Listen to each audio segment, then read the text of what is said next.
بسم اللہ الرحمن الرحیم۔ السلام علیکم ورحمۃ اللہ وبرکاتہ۔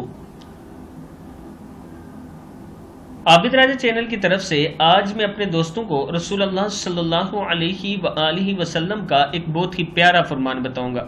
اس سے پہلے میں اپنے تمام دوستوں سے ایک چھوٹی سی ریکویسٹ کروں گا کہ میرے ایک دوست ہیں جن کا نام اعجاز ہے، ان کے والد صاحب کے لیے آپ تمام دوستوں نے دعا کرنی ہے کہ اللہ تعالیٰ انہیں جنت الفردوس میں اعلیٰ جگہ عطا فرمائے، اور ان تمام لوگوں کے لیے آپ نے دعا کرنی ہے جو اس دنیا سے چلے گئے ہیں کہ اللہ تعالیٰ انہیں جنت الفردوس میں جگہ عطا فرمائے۔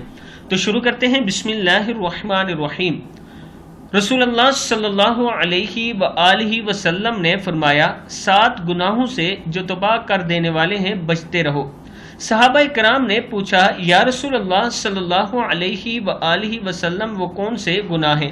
آپ صلی اللہ علیہ وآلہ وسلم نے فرمایا، اللہ کے ساتھ کسی کو شریک ٹھہرانا، جادو کرنا، کسی کی ناحق جان لینا کہ جیسے اللہ تعالیٰ نے حرام قرار دیا ہے، سود کھانا، یتیم کا مال کھانا، لڑائی میں سے بھاگ جانا، پاک دامن، بولی بالی ایمان والی عورتوں پر تہمت لگانا۔ صحیح بخاری کی حدیث ہے۔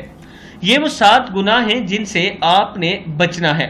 اللہ کے ساتھ کسی کو شریک نہیں ٹھہرانا، کسی کو ناحق نہیں قتل کرنا، سود نہیں کھانا، یتیم کا مال نہیں کھانا، لڑائی سے یعنی میدان جہاد سے نہیں بھاگنا، اور کسی پاک دامن عورت پر تہمت نہیں کبھی لگانا۔ ان گناہوں سے آپ دوستوں کو رسول اللہ صلی اللہ علیہ وآلہ وسلم نے بچنے کی تلقین کی ہے۔ آپ دوستوں نے اس پر ضرور عمل کرنا ہے۔ السلام علیکم ورحمۃ اللہ وبرکاتہ۔